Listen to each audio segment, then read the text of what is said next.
Hey everybody, so quick health update. I've been feeling really good actually. Like the fatigue isn't 100% gone, but it's pretty damn close. Like it's really spaced out, and when I get it, where before it was like, what's this gonna last? A day or a week, kind of thing. Now it's like, what's this gonna last? 5 seconds or 5 minutes, like it's really short. So with that said, I kind of want to catch up on a lot of stuff I missed last year that I did see, but I didn't have time to talk about because, I was so sick with this thing. So we're just going to do a lightning round. We're just going to go through a lot of these movies and shows I really want to talk about. We're just going to run through them. So here we go. Boy and the Heron, this is Miyazaki's latest final film, and let me tell you, it is almost a 4-star movie. It is so close. There's just something they do at the end that kind of stops it from being that, but at the same time, I'd still say it's like a 3.5-star movie. I still think this movie is pretty phenomenal. I guess I shouldn't go too much into detail about the story and stuff, because some of it does rely on surprise, and I don't want to give away too much, but certainly for me, a large part of what I was enjoying about it was that it was Miyazaki going very abstract. And I don't mean as much in the visuals. He usually goes very abstract with the visuals and surreal imagery and stuff, but he goes very abstract with the story. And I was really liking that. The first chunk of the movie, I actually thought was moving a little too slow. And I was kind of saying, man, I hope it picks up soon. And then when you go into this this magical world where kind of anything is possible, but does have a couple rules at the same time, that's where it got really interesting, because you start to read into, well, what is that character? What does that character connect to? What's the character's connection to the boy in this? What in this world, this character is this age. Now they're this age. They're a lot younger. Is this a different version of them? Is this a time traveling thing? Like, how exactly does this work? And there's these souls that are kind of flying around, almost like the movie Soul. They're gonna go up into the real world and become like, real people, real living things. But then these herons come and will eat them and stuff, and they stop them. Oh yeah, there you go. And we stop the evil herons. But even these herons, you find out, kind of have to eat and survive and everything. So it's all these, there's all these layers and interesting themes going on that I was really intrigued by, and I really liked that it was not holding your hand through most of it. It was letting it just be abstract. You could have different interpretations of it, and it's still a boy. It's a very simple goal, I guess you could say, of this boy who's just trying to find, a loved one in this world, again, without going into too much detail. And a spectacular animation. I mean, absolutely gorgeous. And then at the end, they make what I thought was a crucial mistake. They start explaining who everybody is. Well, that character is actually this person. This character has that connection to this person. I'm like, shut up, don't do that, because not only is it a personal preference that I like to keep it more abstract, I like to read more into the movie, but then the story, a lot of the connections don't work. Like, there's a character somebody's leaving behind at the end, and she's really crying, saying, oh, I'll miss you so much, and they establish what their connection is, and I'm thinking to myself, did they even share any screen time? Like, they barely had a scene together. We're supposed to feel emotion for this person, for these two being broken apart, even though I don't even know if they shared a scene. There's so many moments like that, and suddenly moments earlier where a character will just turn on a dime don't make sense, where if you just left it abstract and you kind of were wondering what this world was about and you're never going to get full answers, that wouldn't have been a problem. So that was my one issue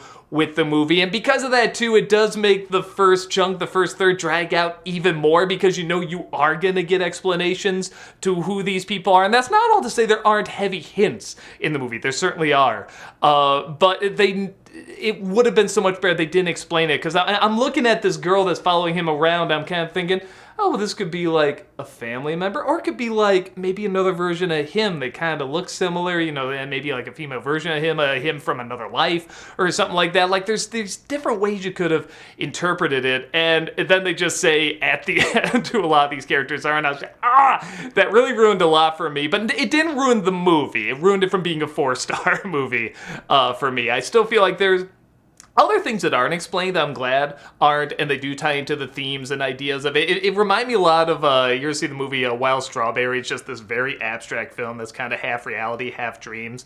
It had that feel to it, and I really liked it. And when Miyazaki does his next final film, I would like him to dive even more into that, into the abstract and into this way of like you can read sort of different things into it. But still, this is a very, very good movie. Highly recommended.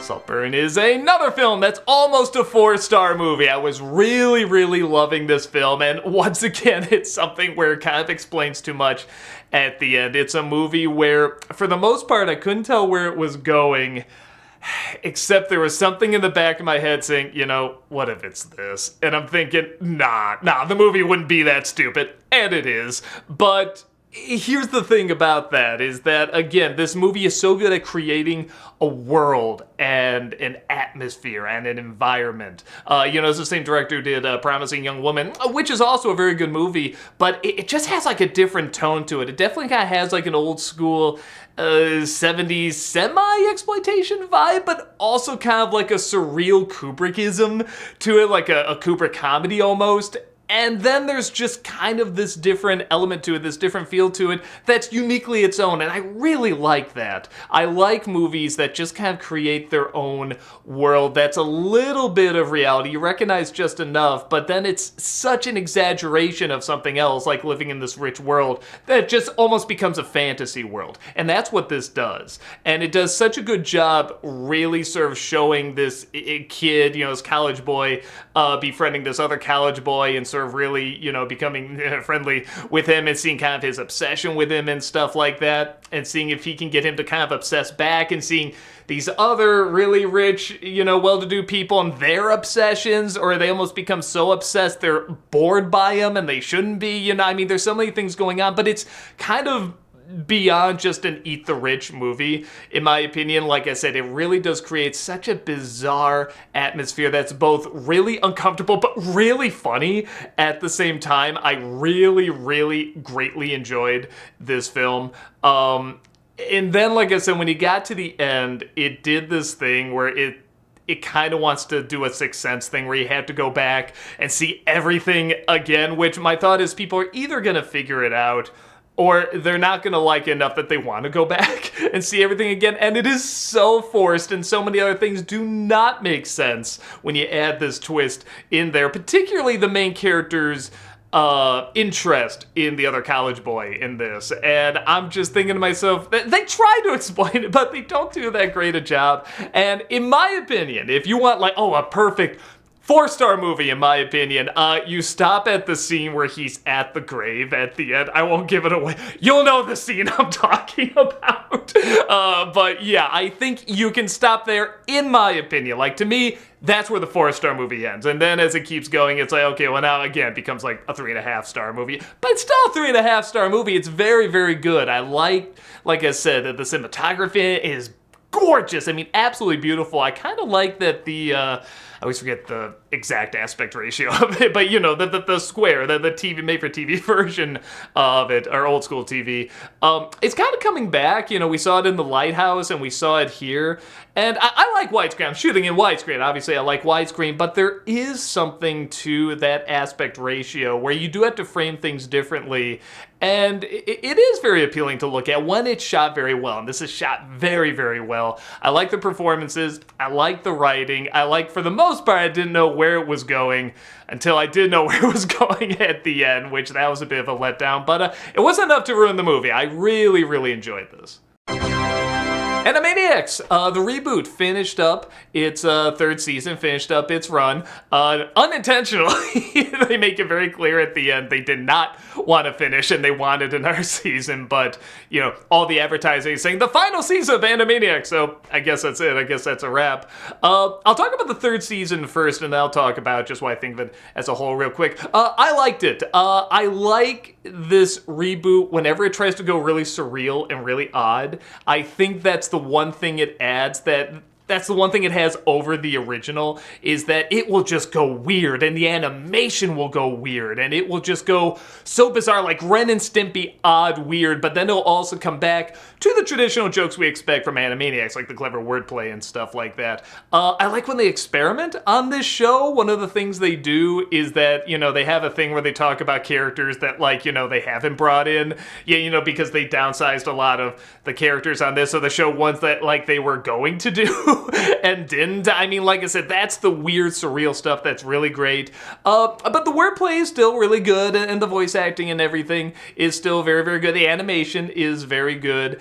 So as a whole, and real quick, before that, on the political stuff, which I will get into, that, and you know, I don't mind political humor. They've done it in Animaniacs before. I mind a hard political lean, where I feel like you're supposed to make fun of everyone, and instead you pick a side that you're never gonna make fun of, and then you pick a side you're gonna only make fun of them. And man, did I call it, because when I did my first review of it, I said, you know, the Trump jokes are great. I wanted Trump jokes. That's one of the reasons I wanted Animaniacs to come back. But, you know, now we got a new president. I said they are never gonna do any Biden jokes. And I was right. In fact, there's a scene where they have Brain talking to the president, and these jokes would have fit fine with Biden. They make him kind of, you know, they make the president like, you know, and not quite all there, not the brightest and stuff like that. If you put Biden there, nobody will question it. But instead, they make up an entirely new president to do these jokes with, and you could have just done Biden. But that would have gotten in the way of our lean. Oh, we want people to vote for that in the future. And that's the problem with that, man. You're not going for the comedy. And maybe if other shows, other, you know, late night shows and movies and stuff weren't doing this, maybe that'd be a little bit more like, you know, sort of risque, and not risque, but is something that's not done as enough, you know, provocative. Wow, they're picking a side, they're taking a stand. But everybody's doing that. You know, I found there's even a name for it, resist humor, I guess is what it's called. And I'm not a fan of it, even though it can be very funny. Again, the Trump jokes write themselves. Clearly, they're very, very easy, and most of them are very, very funny. But let me tell you, when I started Nostalgia Critic, I said I'm always going to do jokes on whoever the president is. I've even done jokes on presidents who weren't presidents yet. I've done like Bush jokes and Clinton jokes and stuff like that. The only difficult one was Obama. He was tough. He was so smooth. I had to just stick to the issues with him. But even he had some slip-ups. You know, I found him, I nitpicked him. But my thought is nobody should have that much power and not take a few punches. You know what I mean? Biden's not difficult. Biden's pretty easy. Trump's a little easier, I admit. But Biden's pretty easy, and I think when you have that mindset, well, we have to save the world, we have to pick a political side, we have to push that, you're getting in the way of the humor, and that's not what Animaniacs was about. Animaniacs was about going after everybody. And with that said, the political stuff in the last season honestly is reduced down to one episode, which is pretty funny. I guess they did get a lot of pushback or something. Maybe the writers were just done with it. I don't know. But it's one episode about climate change, and it's bad. I mean, again, even if you agree with the message, it's just done poorly. The song's not that bad. But they literally just keep saying at the end what you can do to help climate change. And there's a little thing at the bottom that just says, like, you know, enforcing the message and stuff like that. But they're not doing a humor with it. They're literally just saying it. And there is a cynicism to this reboot that sometimes is funny. I want a little bit of a cynical side with Animaniacs, but there's almost a sense that they don't like the original Animaniacs sometimes. They make a lot of jokes, like there's one this season where they say, like, Pinky and the Brain are gonna go to Fort Knox or something. They said, didn't we do this before? It's like, yes, but it was rushed and not very well thought out. And, so, you know, obviously a slam at the first time they did, which that episode was fine. They make fun of the original, like, art style in one of the episodes. Actually, in one of my favorite episodes where they do a send up to Duck Amuck, which I like. Now that makes this a trilogy because there's another one with Bugs Bunny, and now there's one with Yakko Warner, and it's great. It's phenomenal. I mean, it's like an updated version of it. It's super clever, super fun. They use like tablets and modern day technology. It's just so goddamn clever. But they have like a slam at the original style where they draw the original style of Yakko Warner. He's like, I thought we were beyond this. Oh, guy, it's like horrible and stuff. And I'm like, you don't look that much different. You can barely, the average viewer would not be able to tell the difference between the original drawing and the newer drawing. So there does seem to be kind of this like, I don't know, something they don't like about the original, this bitterness that I don't like, because obviously I'm watching this because I like Animaniacs. Everyone's watching this because they like Animaniacs. But it does feel like they got a lot more writers involved to get a lot more different voices in there as well, which again, you know, does usually have a very, very strong left political lean, but they're trying different stuff. At least it doesn't all have to be political. And that is nice. I feel like there were a lot of really good laughs and a lot of really good ideas. A lot of modern day updates that I wanted to see.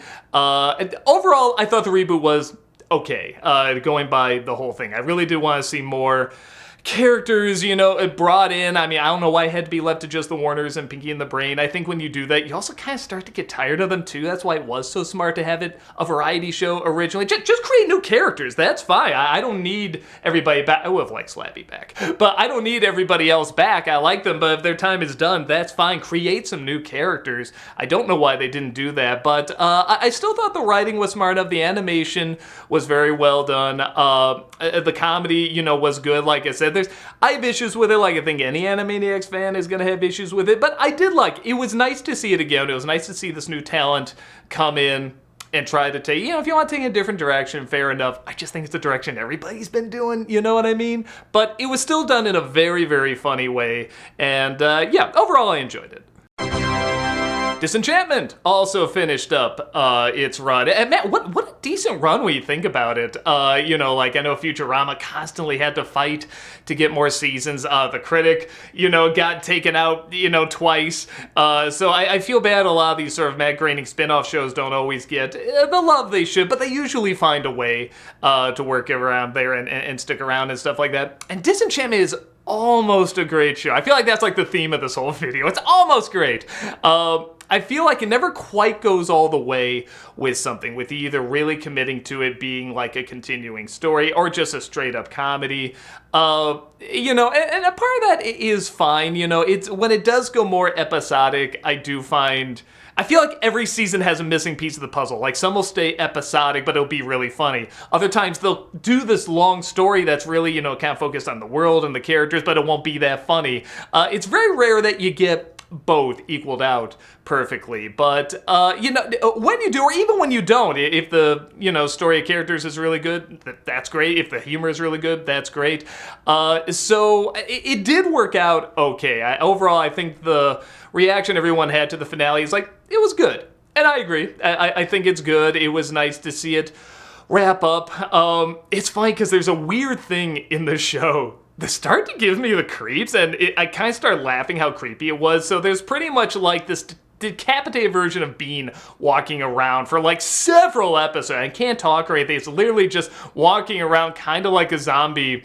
And just the more and more I looked at this thing, the more and more creeped out I got by it. And it started to really make me laugh how disturbing it was. Because, it's a fantasy show. You see people get, ripped apart and maimed and stuff all the time. But just the longer and longer this thing walked around, the more uncomfortable I got in a fun way. And that's one of the things I like about this show. It kind of does this weird thing where Matt Groening had this comic called, oh no, what's it called? Oh, the brain fog is coming back.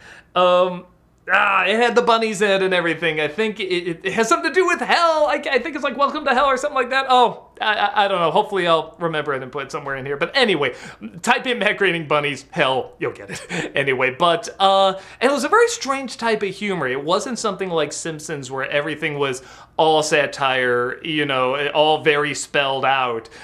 It was just kind of odd. It was very surreal humor, and what I liked about it is that it didn't always care if it made you laugh. It was more like, we get kind of a laugh out of this, and that's good enough for us. It's not even like a huge laugh. It's just a little odd laugh. Like, here's a little bit of oddness for you, like cynical oddness. And that's what Disenchantment did, I think, a lot more than a lot of the other Matt Groening spin-off shows, more than Simpsons, more than Futurama. But sometimes they tap into it, like the suicide booth in Futurama. Like, that's a very kind of old school Matt Groening joke. Like, that's just like a little bit of cynical oddness. And Disenchantment, I feel like, did a lot of that. Even if they don't get a laugh sometimes, there's still a sense of like, man, I got a real attitude out of that, you know what I mean? I got a real feeling out of that. Whereas Simpsons can have a joke that's very, very funny, but I don't get much of a feeling, you know what I mean? I don't really connect to it. It doesn't make me, emote anything, even if I get a laugh. It's like, okay, it's a chuckle, but sometimes you'll see something in Disenchantment where you're like, that is just so odd and so clearly doesn't care what anyone thinks about it, that I kind of respect it. So that is the one angle on the show that I think I like the most, outside of also having a continuing story, which I do wish they focus more on, but as the seasons go on, they do. And then sometimes they almost get too complicated, but, there were times where I'm saying, who is that character again? But again, I'm sure if you watch them all back to back, that'd be fine. I liked it. I thought it worked out. pretty good. I do see like the makings of a great show in here, but as is, it's pretty decent. Life in Hell, that's what it's called. I got there eventually.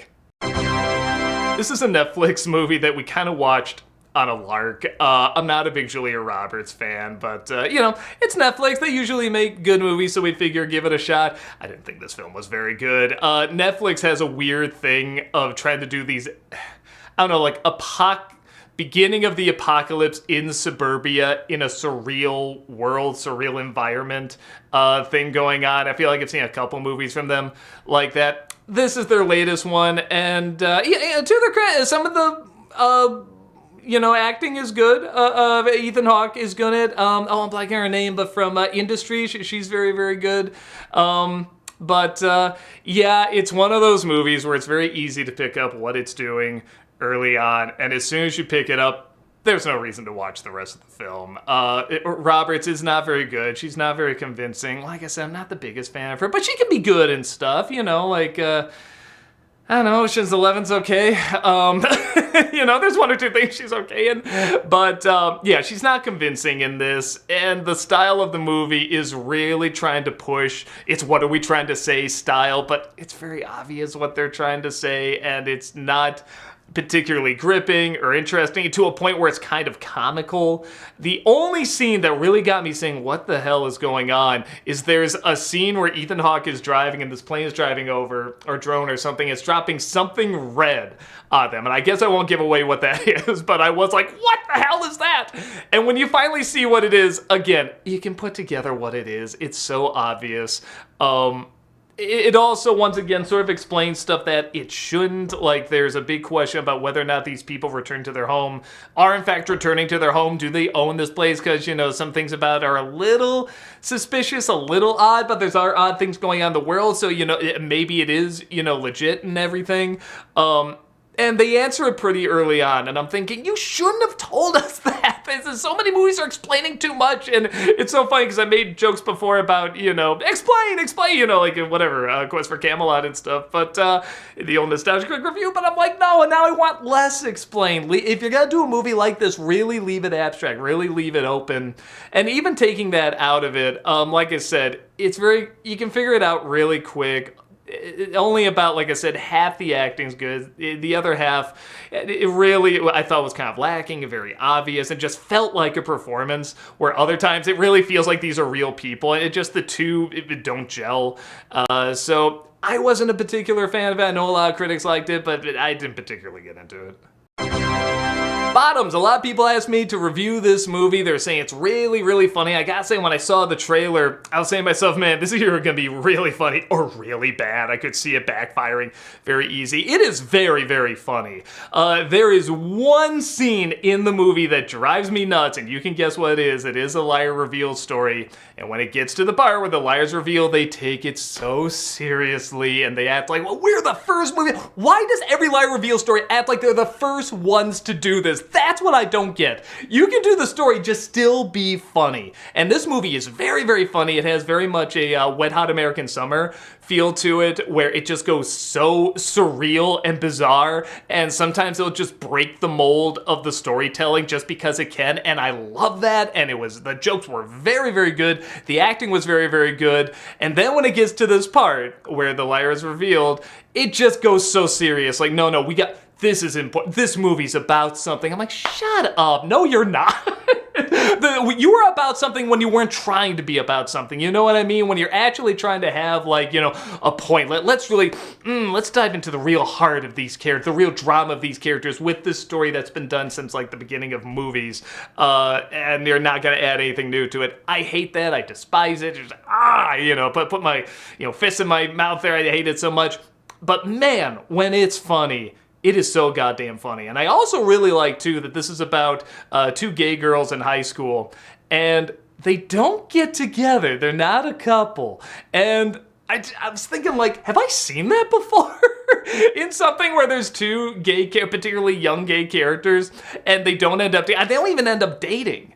And that was so refreshing that you have these two that any other movie, I mean, every other movie would have them get together, or at the very least, tease a romance, and they don't do it. And I really like that. They are just friends. They're after, different people and stuff like that. I thought that was so refreshing. But on top of that, the acting is very, very funny. The writing is very, very funny. Like I say, you just gotta get to that maybe 15 or 20 minutes that really sucks, in my opinion. But everything else is just like, in my opinion, it has kind of the makings of like a new American comedy classic. Like, it is that goddamn funny. This is the type of humor I want to see in more stuff. Like I say, it has that Wet Hot American Summer feel to it. I love that movie too. I want more of it. I want more of this type of humor.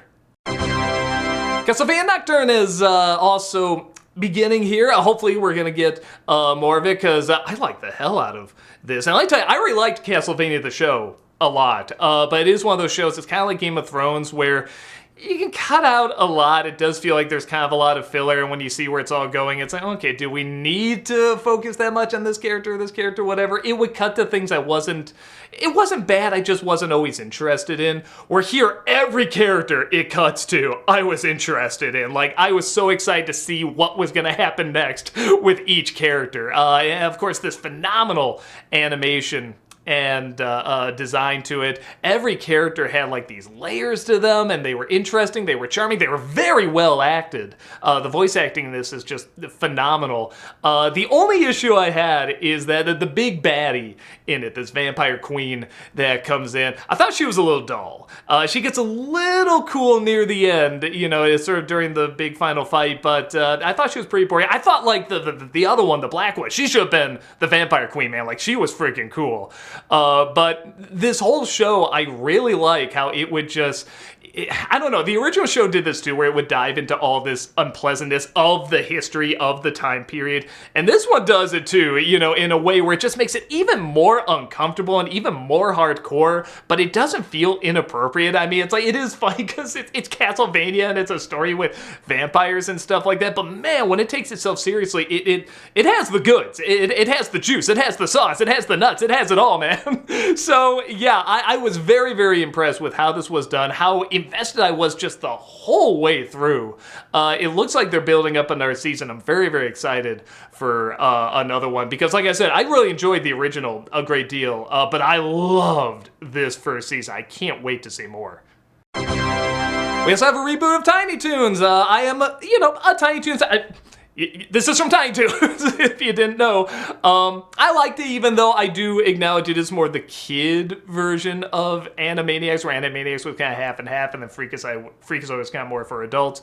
But I like they do that with this version of Tiny Toons. So they do, it is a reboot. There are things that are different. They're going to, I think it's college, looniversity, I guess, which is fine. But what I like about it is that it still stays towards a kid audience. There's definitely stuff for adults in it. There's a lot of adult jokes in it, but what I really enjoy, it's not like, oh, we're just gonna go back and do the Tiny Toons style again. There's a lot of modern updates that people are doing with kid shows now. Like, there's a lot of things in this that kind of remind me of World of Gumball a little bit. It has that similar energy to it, but it's still Tiny Toons. You still recognize it. It's still these same characters, but it is one of those where with Animaniacs, I really feel like, man, you should have brought back some I know they brought back the original voice actors, but it's like, you should have brought back some of the original team in there too. I think they could have balanced it out. This one, I really like that they just got a new team. Like everyone really brings this fresh, new energy to it that I think is needed for something like this, because Tiny Toons isn't as popular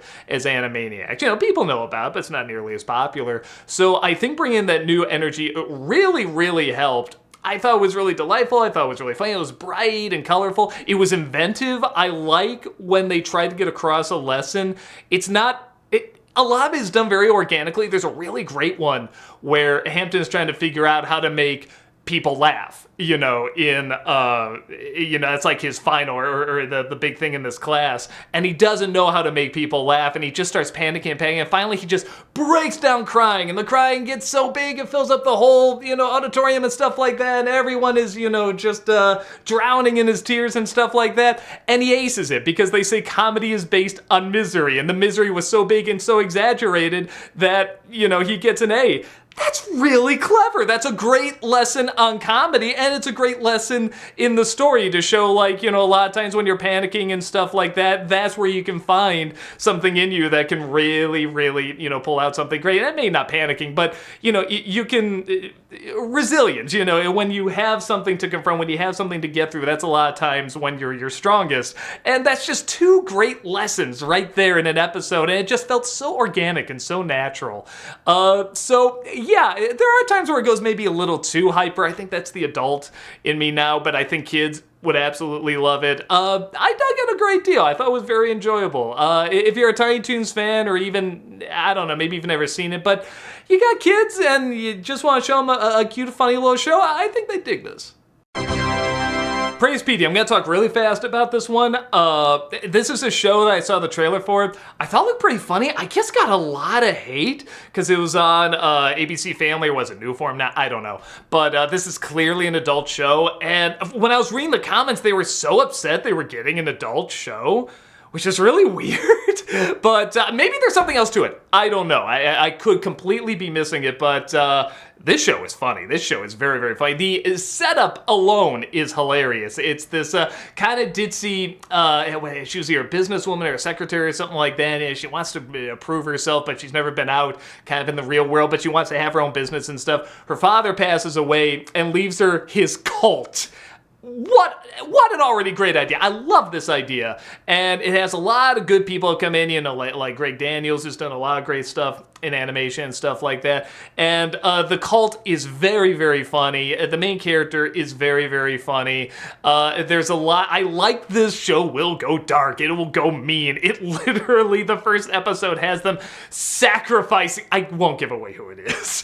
It's way too funny. But you gotta watch the first episode just to see who they sacrifice. And it's very bloody. It's very mean-spirited and stuff like that. And I like it really juggles between the show trying to have a humanity and just being really ruthlessly mean. I think that really ties into the main character trying to figure out how much of her humanity she wants to hold on to, how much of a businesswoman she wants to be, especially with a cult, because she wants these people to think for themselves, but at the same time she has control over them, and she does kind of see the business opportunity with them too. So that makes for great comedy, and it makes for great conflict as well. The only thing I don't like, and I'm finding this more and more in a lot of shows, the love interest in the show I think is kind of bland, which is very standard. You just need a good-looking person, to be there and just sort of give them a few jokes, but for the most part, it's just there to be the person that the main character wants to fawn over kind of thing. And that's always really boring to me if they don't give them more comedy or that much more of a character. But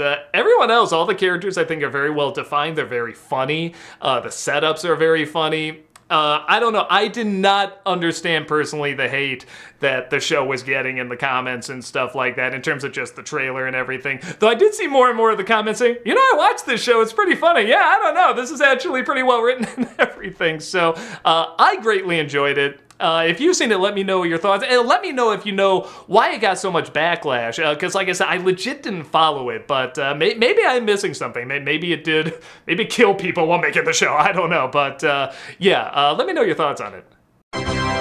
Everyone was saying this is the best movie of the year. Best movie of 2023. It's pretty damn good. I definitely say it's one of the best films. I can't say it's the best film in a year that gave us Across the Spider-Verse, I'm sorry. But it is easily a 4-star movie. This is so well handled, so well acted, so well directed, and it's written decently enough. I think that, there's no problem with the script, but it's a script that you can kind of predict what's going to happen. The lines are pretty straightforward, but they're not bad. Yes, someone's texting me, they agree.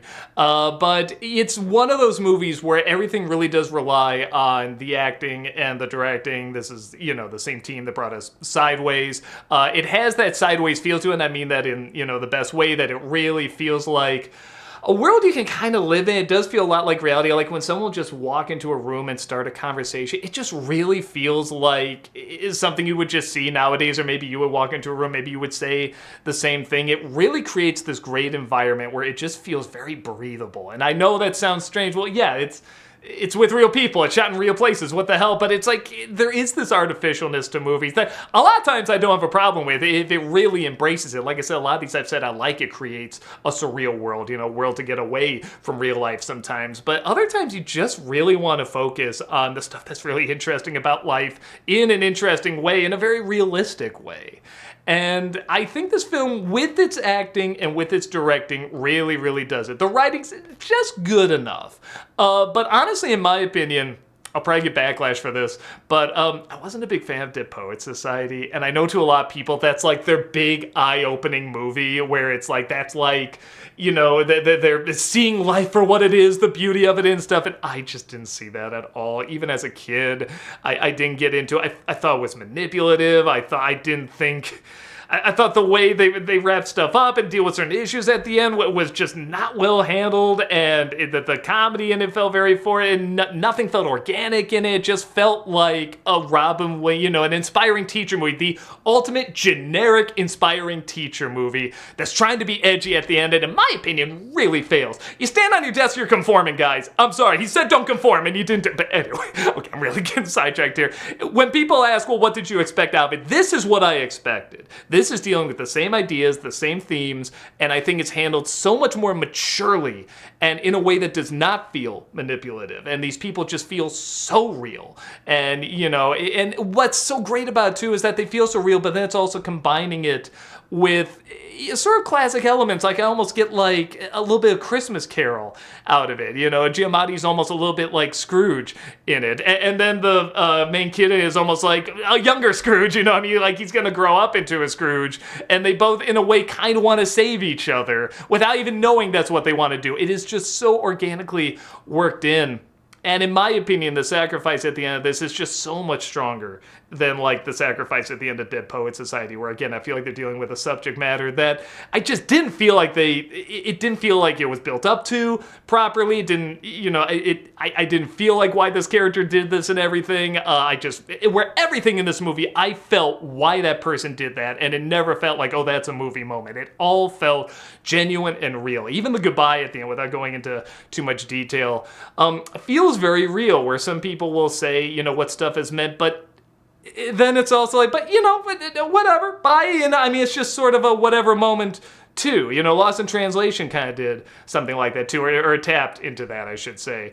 But yeah, and it has a real 70s vibe to it, where it really is shot like a 70s film, where if you didn't look at the clarity of the movie, you would swear this is a 70s movie. It has that vibe, it has that writing, it has that acting, it has that atmosphere. It's dramatic, it's funny. It really is great. It's a great, great movie. And it's a great Christmas movie. There's Christmas music all over the place. Christmas is all throughout it.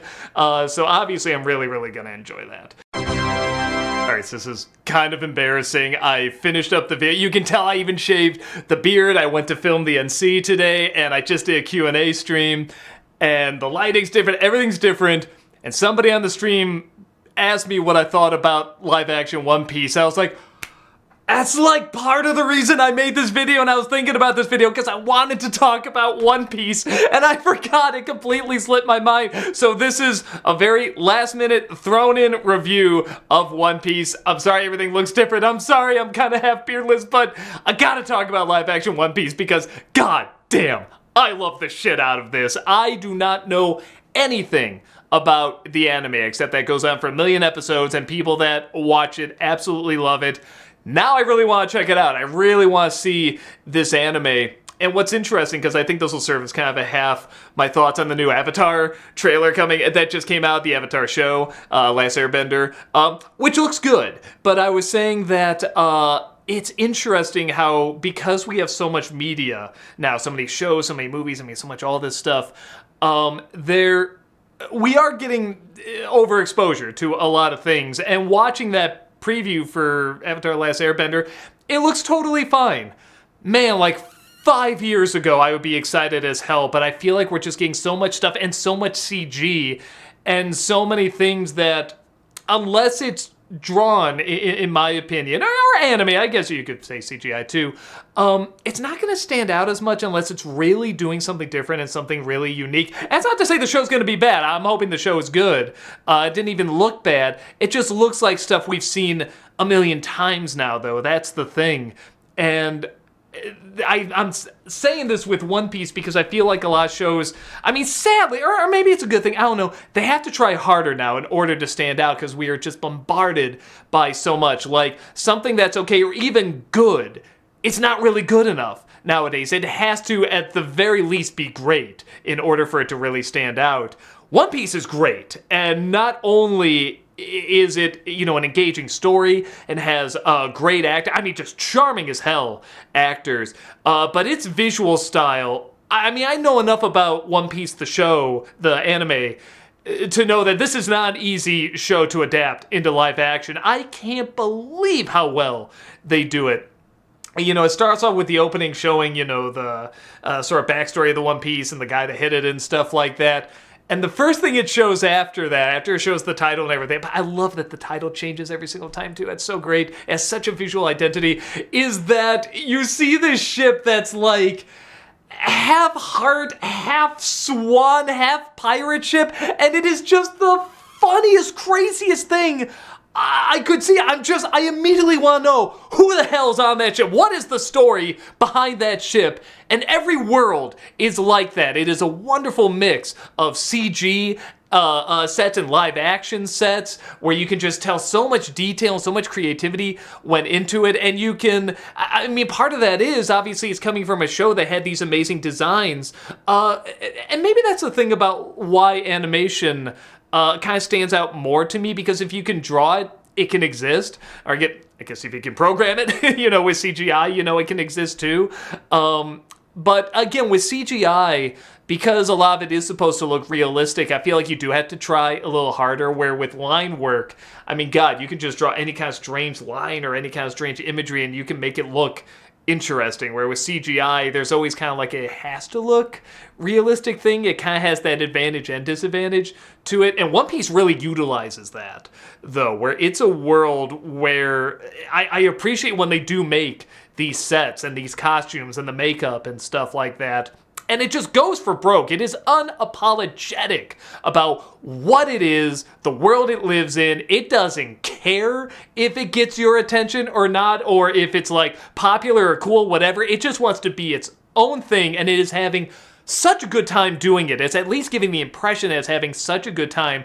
The kid playing Luffy is like one of the most charming actors I've seen in a while, and this is a role that could so easily go south. I mean, this kid could so easily be annoying and get on your nerves and have bad one-liners and stuff and be too optimistic. But you just look in his eyes and you see that crazy optimism. I mean, like, he's so optimistic, he does legit seem crazy, but that's also what's so likable about him. And that is harder to play than I think people think. And this kid really has it down. I mean, I just want to follow this character on all his adventures. I like I said, this show makes me want to check out the anime so much more. And I already had an interest in it, but I 1,000,000% now really, really want to check it out. And I hate the fact that I'm probably not going to be able to for a long time because I have so much work to do and everything. This job keeps you busy, but thankfully part of it is watching stuff and forgetting to talk about, like in this video. But with that said, the side characters are also all very interesting. The only thing I did not really get into, but I feel can be, you know, tweaked and worked with in the future is, I'm blanking the character's name, but the Chaplin's here to tell me that I'm already wrong about it. So yes, tell me that I'm wrong.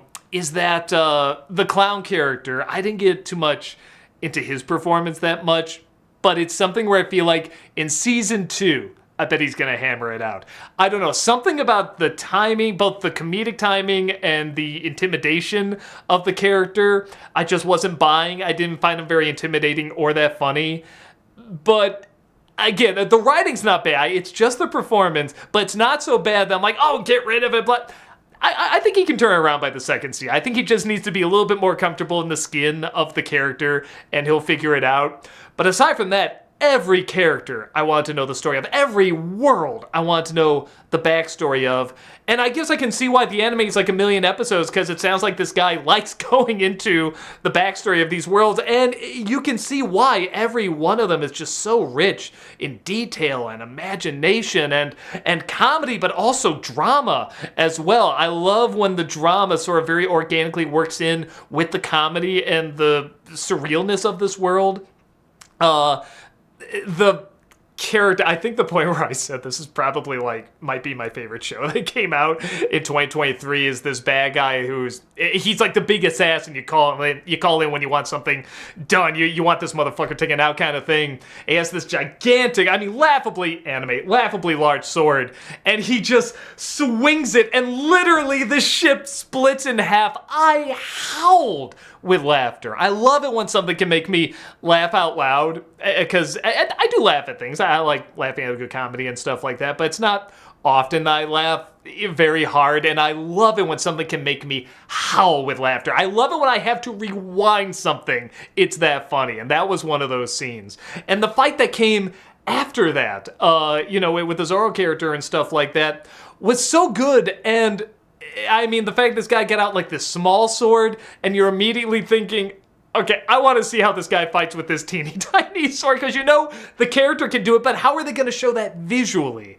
It is such a good mix of, good character and a good dialogue, but also just good visual storytelling. You can't wait to hear what these characters have to say, what world they're going to explore, and how they're going to get out of a bind, how they're going to get out of trouble, or get themselves into even more trouble. This just blew me away by how much I liked it. I really feel like, and I feel bad talking bad about this show, but it was bad, the Cowboy Bebop live action show, which sadly wasn't good, but you could tell they were really trying. They were people who were fans, and they were putting their all into it. There was effort, absolutely 100%. They want to do the things you're supposed to do that people say you should do, where you take it in kind of a different direction. It isn't just the animated show live action, but it wants to stay true to the theme and the idea and everything, and it just didn't work. I think these people just needed more time on something else, maybe more practice, I don't know, but you feel the love. That's one of the reasons I didn't like talking bad about the show. You feel the love from all the people making it. I just don't think they knew how to translate it to live action. I feel like this show saw what that did and said, okay, here's the mistakes Cowboy Bebop make, let's avoid those, and really, really turn in something fantastic. I am just crazy excited that not only this is a hit, not only that it's getting people into the anime, me included. I really, really want to see this anime. I want to read the manga. Maybe reading the manga makes more sense, because I know I'm not going to have time to watch the anime, but I go to the bathroom like anyone else. I read. Maybe that's how I'll get that accomplished. But there's a lovely image for you. Anyway, but I love that it's so popular that people want more. People that have that can't get into anime or can't get into these other things are looking at this world and they're saying, what do they do different in the anime? How does this work in the anime? Because I'm sure it looks, equally beautiful, just in a totally different way.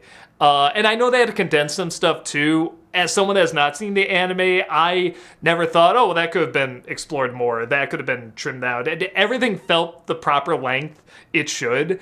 I just absolutely adored this show, and I should not leave it out of this video. I am amazed I forgot about it. But it is one of those things, I think this does happen, where something has such an impact on you that you almost, it takes over so much space in your brain that you kind of forget it's even there. My uncle had a good way of describing that when Harry Potter became such a huge thing for so many years and all those movies and stuff like that. It's so big you actually almost forget it's big. It's such a natural part. And One Piece, I feel like it's on its way to that. I hope it's on its way to that. I hope the second season is just as good as the first season. They clearly have a ton of material to go off of. I absolutely loved it. So with that said, I don't know if I end this video by saying goodbye, because I said goodbye in the other part after I was talking about the holdovers. So maybe I'll just cut that part down. I don't know. Anyway, this is a very awkward goodbye. Just let me know your thoughts on all of these, on the movies and the shows and everything. What did you think of them as well? Love to know what you think. That's about it, and I'll see you next time. Take care.